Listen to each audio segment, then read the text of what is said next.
We're meeting another survivor. Amanda and Zoe learned of each other's existence 3 months ago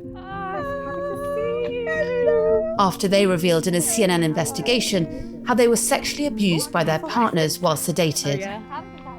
Today, they're back together for a moment they've long been waiting for, a chance to meet the woman who's more than just a fellow survivor. Je vais mettre les lunettes, ça sera plus simple. Voilà, ah, je vous vois bien. Giselle Pellico paved the way in waiving her anonymity when her husband stood trial and was convicted of drugging and raping her repeatedly and inviting over a dozen men to do the same. When I first told her about Zoe and Amanda, Giselle was moved. They're all part of a sorority they didn't want to belong to. Their stories marked by harrowing parallels, including being filmed during their abuse. But now, they've found comfort in each other. I would like to say that you gave me the strength personally to go through my police investigation. You were the first person that I knew who'd experienced the same. And I felt for the first time not alone. And I said, I will do the same as Giselle. I will speak out. Je comprends parce que moi, sans toutes les femmes qui sont venues me voir à Avignon, je pense que je n'aurais pas pu aller au bout de cette démarche judiciaire. Je pense que quand on est toutes connectées ensemble, on arrive à faire de belles choses. Donc je dis bravo mesdames, continuez le combat. Et ça, je trouve ça extraordinaire, qu'elles aient eu le courage de pouvoir oser porter plainte. Zoe's former husband is now serving 11 years in jail after he confessed to crushing sleeping pills into her tea and filming while raping her, according to authorities. She suspects the abuse may have been going on for a decade. But like Giselle and Amanda, she feared the devastating impact the revelation would have on her children. What did Giselle coming out so publicly mean for you? I'd already had my case. It had been and done. And I received such negative press from my community, my town, which made me hide because me and the children were bullied. However, I saw a world where someone could come forward. There was hope now that someone could come forward and waive their anonymity, because when it happened to me, I did not receive the same encouragement. Bien sûr, c'est pas aux victimes d'avoir honte, c'est aux accusés, aux agresseurs de porter cette honte.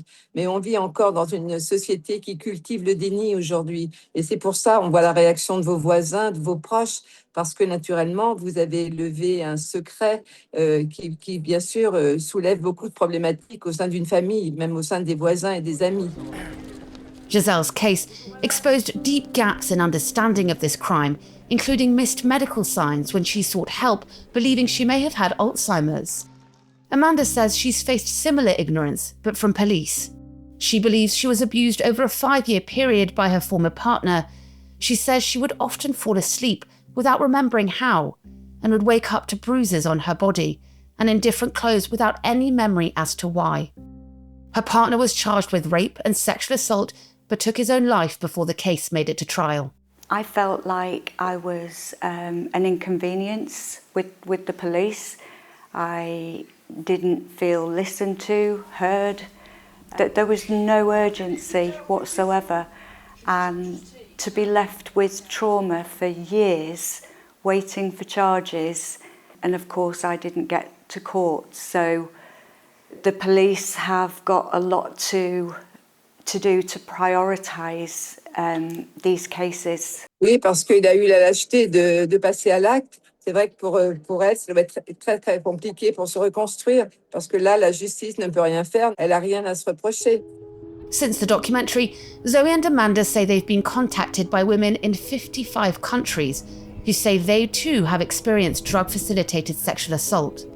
They've launched a campaign called End Eye Check, named after a hashtag used on porn sites to check if women are asleep before they're abused. And both women were invited to speak in Parliament after a special session was convened in response to CNN's investigation, with lawmakers now questioning whether existing laws are fit for purpose. What would you tell survivors who are watching right now?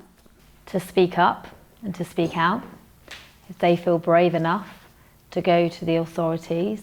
It's difficult because some women don't get the support from the police, but to find a support network where they're not being judged, because there's a lot of work to be done in that area still. Je dis toujours, osez parler, osez dénoncer à un proche, un psychiatre, un médecin, un avocat. C'est la seule façon que vous aurez de vous réparer. Donc, il faut les aider. Et ça fera comme si on transmettait un flambeau, chacune les unes derrière les autres. Giselle, is it the first time that you were meeting survivors of drug-facilitated sexual assault? J'avais entendu parler d'elles, mais je n'avais jamais mis un visage sur leur nom. Voilà, et je vois qu'elles sont très jeunes. Ce sont des jeunes femmes et je les trouve très courageuses. C'est vraiment génial ce qu'elles ont fait. Bravo, je vous dis bravo, mesdames. Vous avez eu raison de le faire. Is there anything else you would like to say to Giselle? I want to say it's an absolute honour and pleasure to speak to you. It's a dream for me, someone who actually got me through the worst time of my life, and now we're actually having a conversation, so thank you. Écoutez, je suis ravie. Je sais au moins pourquoi je suis passée sur cette planète, pour transmettre beaucoup d'espoir et de courage aux autres. Voilà, merci beaucoup, mesdames. Merci.